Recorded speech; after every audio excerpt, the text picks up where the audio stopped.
We are back with another special edition of the College Football Express with our game of the week. A very exciting matchup coming up this weekend. College GameDay is heading to Oregon for the first matchup in the Big Ten of Indiana, Oregon, and two coaches that certainly know how to both talk and deliver.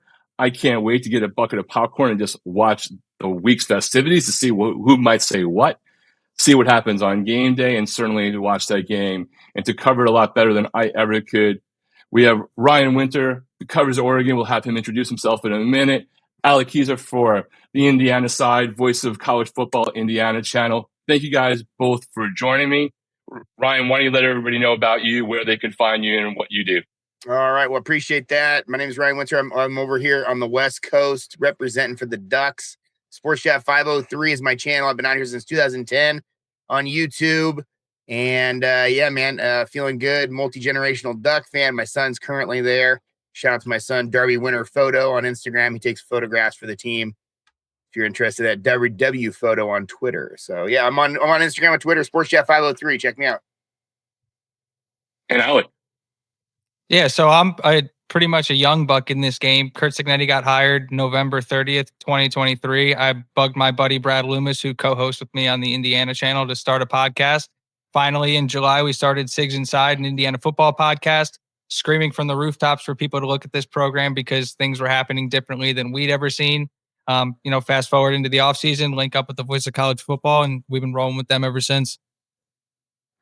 Awesome. Yeah, and I've been able to check out Ryan's channel since the summer, and then in the last couple of weeks, thinking this might be a game, been checking out some Indiana stuff. Once I knew Ryan could do it, I reached out. So thank you both again for joining us. And there's so many different places you could start with this game from somebody who isn't following each team precisely in every minute, but it's hard not to be aware of what both of your teams are doing because the coaches are larger than life, whether it's Googling me to death, jumping in pools, going into, mess up somebody so that, they beat the school twice and they get upset the week after, going into a big whiteout with what Oregon did to Penn State, what Indiana did a couple of weeks ago to Illini, a little bit of a tougher game against Iowa. Game day notice, it's a big deal when ESPN sends game day to a game that they don't even get to broadcast because it's not one of their properties.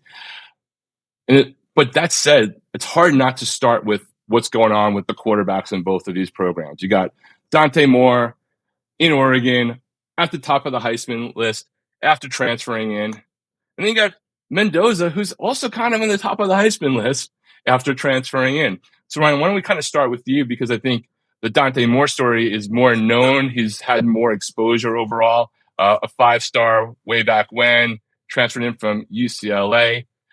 What is your kind of state of what is Dante doing for Oregon right now that has really elevated a program that was already great last year? Well, he's doing a lot. He's doing it pretty well. He's a smooth customer. He's a smooth operator. He's very calm. He's a big kid. He's a lot bigger than Dylan Gabriel when he and Dylan Gabriel stood shoulder to shoulder. A lot bigger guy, and just did it's a very rare case. I mean, a guy who's that number one quarterback in his class is coming out of high school, goes to at the very last say was going to be at Oregon. Obviously, the story. Doesn't have success at UCLA, goes and chooses to sit for a year. We just don't really see that, especially now in the modern game where everybody's trying to get theirs as fast as they can. This guy was willing to sit and wait, develop, and really get to know the offense. And I think the sky's the limit for him. I think you've seen some really good football for him. I think his best football is ahead of him. And I think they're also starting to utilize his legs a little bit. I think this guy is on a fast track to be there in New York at the end of the year. And Mr. Mendoza has definitely taken Indiana by storm after having some impressive moments for Cal last year. Yeah, he's somebody that kind of jumped off the page immediately. Our first real introduction to Mendoza after, getting him on campus was he threw during the pro day because Curtis Rourke was injured. And just the way the ball exploded at that guy's hands. And I know it's routes on air, but I mean, it just looked different. Like my co-host, Bradley Loomis, he is a UCLA guy, West Coast guy. Like he was screaming Andrew Luck when he looked at Mendoza, and just the way the guy plays under pressure, he's not afraid to get hit. He actually, it almost feels like he plays better when he gets roughed up a little bit.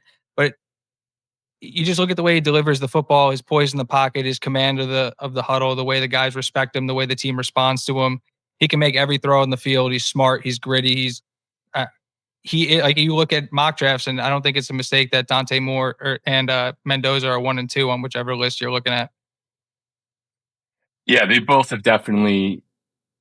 If you haven't been impressed by what both of those guys have done for their teams right now, then you're just not paying attention, right? They've definitely earned the praise that they're getting, and neither of them were necessarily at the top of the quarterback hot list coming in. That said, we can talk about what the train wreck, using the College Football Express train as an example. We don't want to go of what preseason quarterback predictions have been from the national writers right now, let alone the top of the AP poll preseason as well. Shout out Penn State and Texas, and also you, Clemson. We didn't forget about you. Destroying my preseason predictions across the board, to be clear. K-State also, thank you very much. That said, both of these teams have been built very differently by necessity from Indiana, an opportunity for Oregon, who has the ability to recruit at the highest level, has the NIL as well. Curt Cignetti's had to do that. Ryan, when you think about how Oregon matches up with Indiana and just like how the team was built, how do you think that what Dan Lanning has been able to take to the next level post the history that Oregon has already had? How do you feel about that team? And when you look at Indiana, how do you think these two teams match up in the first meeting as Big Ten foes? I think it's going to be a great matchup. I really love what I see from Indiana. When I put the film on, it's a very explosive offense. There's a lot of weapons there. Like I was saying, I think Mendoza is a really good quarterback. Seeing him at Cal last year, I didn't watch a lot of Cal, based on what happened with the conference realignment. But, I'm a guy who historically watched every single game of basically every Pac-12 school. And Cal was always a quarterback school, for years. Right. They've had produced really good talent, and they got a great one right down there right now, the freshman. And so no, he found a good spot. I've seen a lot of interviews. I watch all the interviews with the coaches as well, and I've seen Coach Cignetti talk about how you can do things with Mendoza differently. You can put the ball in his hands and trust that he's going to make the right play. And I just think that there's a lot of weapons on that team, and he gets the ball out quick. I think that's the kind of offense that they like to have, and a lot of weapons on the field and utilize them, man. I'm really impressed with this Indiana team. Oregon, I think Oregon is the team that we thought they were going to be. This is kind of the expectation that is set. You have a great year last year, and you go to the Rose Bowl, and it's just an absolute gut punch. I was there, and it was horrible at the first quarter. And then, you think back, you're like, well, the rest of the year was really good. There's still a lot of good here. And that's why Dan Lanning was kind of his message. His whole thing was just double down. What we did last year is working. Let's continue to do this thing, add new pieces. The crazy thing is, I don't think really anybody expected was the amount of talent there is from the freshmen. The freshmen are coming in and absolutely making a major, major impact, like quickly. So that's the thing I think is really impressive. Alec, from your side of the table, what has impressed you about what Cignetti has done in his second year to establish that it wasn't a fluke last year, which clearly is not, top 10 team coming into this game? And how do you see the matchup from an Indiana perspective heading into what is going to probably be, no disrespect to other Big Ten foes, probably the loudest environment that you guys have encountered, just the way that fan base is and just the way that stadium and environment is constructed? Well, it's hard to compare. Kinnick is pretty loud, and those Iowa fans are pretty crazy, but we're talking about two different levels of teams. The most impressive thing that Curt Cignetti's done is take what he's done in year one and be able to recruit off of it. Like, you look at what they did at quarterback. They went from Curtis Rourke to Fernando Mendoza. You look at the players they brought in last year. It was a lot of JMU, a lot of Group of Five guys. This year, it was guys from Maryland, guy from Ohio State, guys from Colorado. They're bringing in different guys from Division I, like high level programs, Power 5 programs. So just the ability to take what he did last year, sell his vision to the guys he was able to bring in, and just that guy as a talent evaluator is so ridiculous. Like, he's just able to find exactly the type of players he wants to fit into his system, and he's able to get those guys to play with the self-belief. And you look at Indiana's football team, and people may not believe the amount of NFL talent they have on there, but like Fernando Mendoza is talked about as being one of the first two quarterbacks taken. Elijah Surratt's being talked about as a, first 3 rounds wide receiver. You look at the guys they have on the defense, 3 All-Americans came back. You look at Amari Farrell, who's really slept on the safety. So I'm really excited about the way Indiana matches up here. I think the defense flies around, the way the front seven creates havoc. But at the same time, like Oregon's a different beast. You're playing that team on the road. They have athletes all over the field. That offensive line is really, really impressive. Um, but I'm excited because I think people are still sleeping on the amount of talent this Indiana team has. And while depth wise, it isn't the way, like built the same way, like you said, out of necessity. I think if you look at this Kurt Signetti team in 3-4 years, like they'd like to build it the same way Oregon did. I think if you look at the way Oregon's built as a program, they are the model program in today's college football. Them, Ohio State, and the others. The combination of the commitment from the administration, the ability of the staff, and I, I don't want this to sound disrespectful because Oregon has so much talent and those guys are talented, but they really have become Lanning and Co. have made them a school where you really don't have to read the roster. You can look at the helmet and understand those guys are all going to be talented. They're all going to play at a high level. They're all going to be coached really well. And then you look at the individual talent of those guys, and it's like, yeah, it's no mistake. That's a top 5 football program year after year. Ryan, this is going to be almost certainly the most watched game in college football this coming weekend. There's a bunch of good matchups this weekend, but this is clearly the top 10 matchup. Two dynamic coaches, one more intense, one supremely confident. Some people might say they're both of those. So, but for those people who maybe are not as deep into the programs or deep into the Big Ten, but they're definitely paying attention to college football beyond the quarterbacks on either team, who's the player that you need to know about and have your eyes geared to? And is there a player on Oregon's side that you think might actually break out in this game as like your second person for people to put their eyes on, besides obviously Dante Moore? Offensively, it's probably like I said. I think the freshmen are really jumping off the pit. I think everybody came into the year knowing Kenyon Sadiq was a major weapon, the tight end. They had ideas about some of the returning talent there was in the running back room with Noah Whittington, and the wide receiver room as well. There was some veterans in there, but what's really been very clear is that the best player on the field is usually DeCorian Moore, number 1 freshman, and then the Thunder and Lightning that they have as a backfield these are all true freshmen, Jordan Davidson and De'Aaron Hill. Those two guys back to back are really, really good, and it feels like they're just getting better and getting more and more touches. So what I would tell you at the beginning of the year versus what I'd tell you now is I'd say now watch the freshmen. And then defensively, I think it really comes down to number 10. You got Mateo Uyungule as a guy on the edge who really puts some pressure on guys. He's a big dude who's very athletic. He doesn't have the super hardcore bend, but he has really good moves. He's kind of old school player. And then Tatum Tuioti on the other side, number 44. Those two guys on the ends are really, really good. And if Oregon does what we think they're going to do by holding the run game in check, forcing Indiana to be more one-dimensional through the air, I think Oregon. I like Oregon's chances. But if you let them get going, Signetti start rolling, and that offense start going, it could be anybody's game. Alec, how about yourself? What the same question to you in terms of who do people need to pay attention to besides Mendoza, and who do you think is emerging as well that maybe just because of the matchup or just it's the right time of the season that they're taking that next step that people should be paying attention to, maybe watching a clip here or there before Saturday rolls around? Well, it might be a cop-out, but I actually think it's the same guy. I think the unsung hero in Indiana's offense this year has been Roman Hemby. He hasn't been able to get in the end zone. He hasn't been able to really break off an explosive play. But if you watch that guy play, he really is the engine of Indiana's offense. He's smooth. He's unafraid of contact. He's not afraid to wiggle in the backfield, turn a loss of 2 or 3 into a gain of 9 type of deal. He's calm with catching the ball out of the backfield. He's just a steadying force. Indiana's going to run the ball 39, 40 times in this game. They did the same thing against Iowa.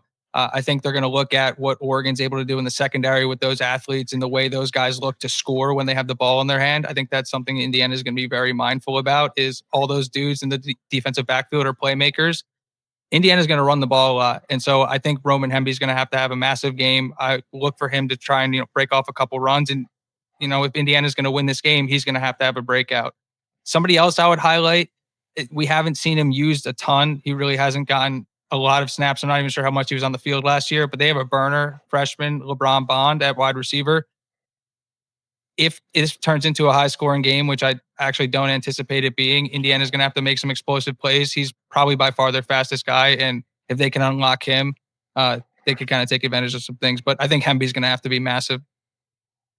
How important do you think it is to Indiana that you guys are getting D'Angelo Pons back this week? Extremely, extremely, extremely important. That dude is as good as they come in the country. Like has a legitimate argument for number one corner in the country. And people look at his size, he's 5'9", and be like, well, he can't defend bigger receivers. He's not physical. That dude loves to tackle. If you look at his tape against big physical receivers, like it's almost like he embraces the challenge even more. He's really somebody who can shut down an entire side of the field. And while Indiana has enough depth at defensive back and they're well coached, you can't replace an All-American like that. Like the dude was a freshman All-American, sophomore All-American. Like he's playing the same way this year. He is as good as they come. Ryan, imagine you're talking to some Indiana fans who are heading to Oregon for the first time. What do they need to know about what the game day experience is like and what they should anticipate about playing on the road in Oregon in that stadium? Oh, it's a fun environment. Autzen Stadium is a unique thing. We do it different on the West Coast a little bit.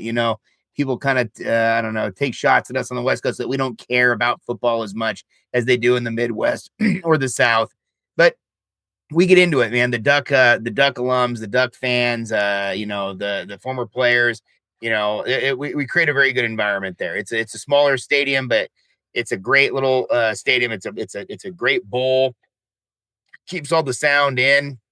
Nice little tailgating area on the side. But I mean, I just got back from Penn State 2 weeks ago, dude. Literally dwarfs what we have at Autzen Stadium. I mean, it was like miles of tailgating. I couldn't believe how big the tailgate was. The map showed the tailgate area, and then it showed Beaver Stadium in the middle of it, and you could barely even see the stadium.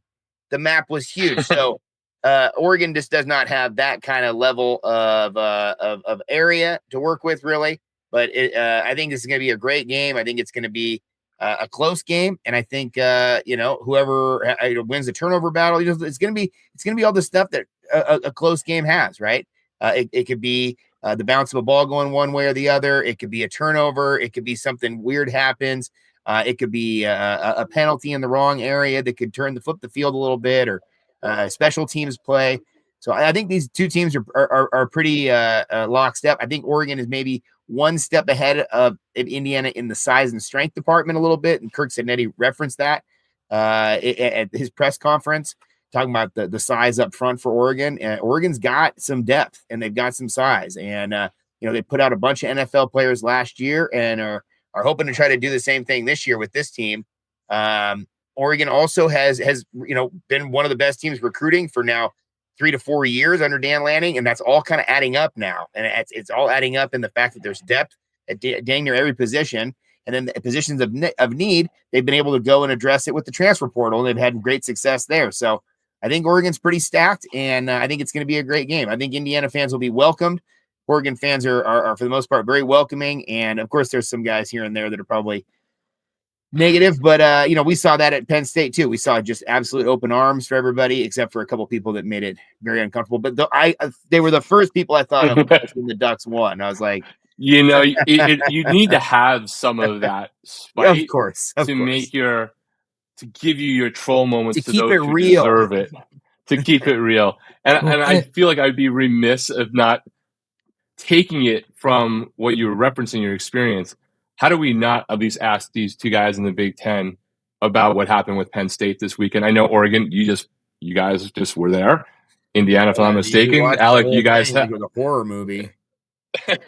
Well, I want to say schedule, right?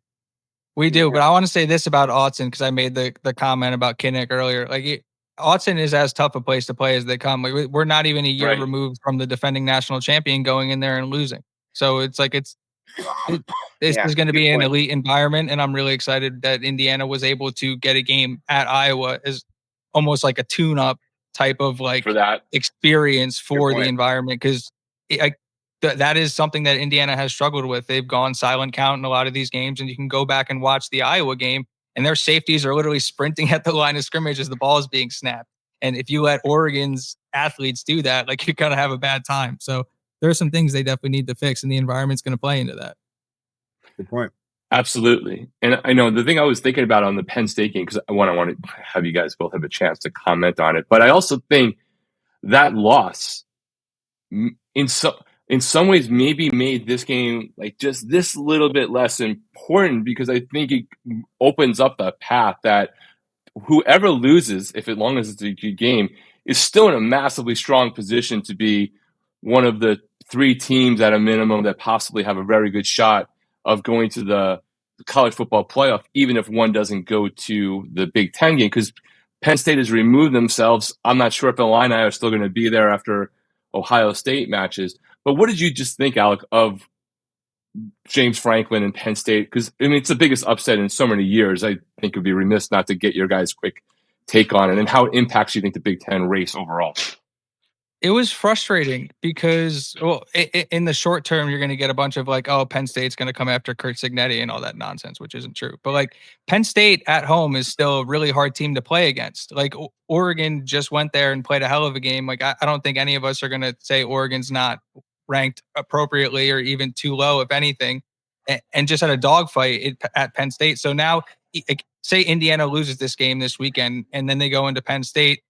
A loss against Penn State isn't going to be viewed the same as it was before the season. So that actually could end up being catastrophic for Indiana. So if anything, I think it makes this game more important for Indiana. And for on the Oregon side, that Penn State win is going to be diminished, right or wrong, because of the way they played against UCLA. And so if Indiana is the team that the Indiana fan base thinks they are, and they are a college football contender, and they're going to go on the road and beat Penn State, this ends up becoming a really important game for the perception of Oregon as well. That's fair. That's fair. Yeah, I was just thinking about them self-eliminating, but not necessarily a less good victory kind of mode. Ryan, what about you? I just don't like it as a Big Ten guy now. I mean, now I'm a Big Ten guy, and here I am in the West Coast, and I'm in the new conference. My allegiance is with the Big Ten now, and here we are. You know, we're in direct competition with that SEC now. So I think it's important that we understand we need as many teams to perform as best as they can throughout the entire year. And somebody's got to lose, somebody's got to win, but you got to play games like 24-21. You got to lose close. And, you know, going on the road to play UCLA, it was a storyline written by Stephen King, because the idea is that UCLA is better than that. UCLA is better than what they've been this year. They were a terrible team in the first 4 games, but they're a better team than what they were showing. And they definitely have a better quarterback. They just couldn't do much with it. And, you know, they finally figured the thing out. Like they said, it was kind of like going back to the playground and doing it on the hand, you know. And but you know, you got a real problem there with James Franklin, because when I went over there with that fan base, they were very toxic about him. It was incredible how much success they had and how little faith they had in their head coach. And it would always start like this. It would be in a conversation with somebody, and they would come up to me and be like, "We like y'all as coach." And I'd say, okay, well, yeah, so do we. He's a great guy, yeah. And then they're like, they almost kind of one of those things where they wanted me to ask them about their coach. It was kind of this little like bait kind of conversation. And they're like, well, we don't really like James Franklin, you know? And it was so funny to say, you know, he couldn't win the big game. They were so quick to throw him under the bus. They were just tired of his act. And it is one of those conversations, you know, when is it time? And, you know, to see them go from, you know, what people thought they were going to be with national championship aspirations to out of the top 25 in week 7 is pretty staggering. And that loss statistically is the worst loss that they've ever had. Or I mean, unless you go back to before the war, maybe, or something. And then you have this idea that just doesn't happen. An 0-4 team doesn't beat a top 10 team. It's like, I think since 1985 or something that. Yeah, it's 40 years. Those are historical things. You can't question those things. Those are real. Those facts happen. But I also think it was kind of a perfect storm. They walked into a UCLA team that was way better than they thought they were. UCLA was absolutely hungry for a win. They wanted to get it right. They didn't give up on themselves. They didn't give up on their team. Kind of feels like the coaching staff gave up on Penn State rather than the players gave it up on the coaching staff, because I don't know what the heck's going on with that play calling at the end of that game. I mean, major question marks there. Of course, hindsight's 2020, but in the game while you're watching, you're like, what are you doing on 4th and 2? when the game's on the line. There was no sense of urgency at the end of that game. There was all these question marks, and it feels like James Franklin just plays it too cool. And then he comes back the next day with his 1-0 tweet. And it's like, dude, read the room, buddy. It's like, that's the worst thing he could have done at that point. James Frank, I'll give it to UCLA. And I think, Ryan, you might be right.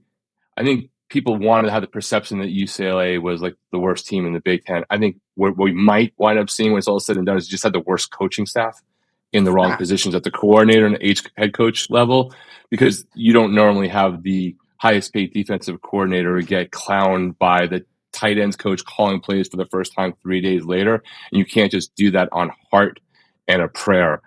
So I think you're right. We'll see what happens as the season goes on. And James Franklin, and then we'll get back to this game and wrap it up and send you guys on your way. Terrible press conference performance. Everything you don't want your head coach to do after that. Yes, the last sentence you said was taking responsibility. Should have been the first and only thing you said.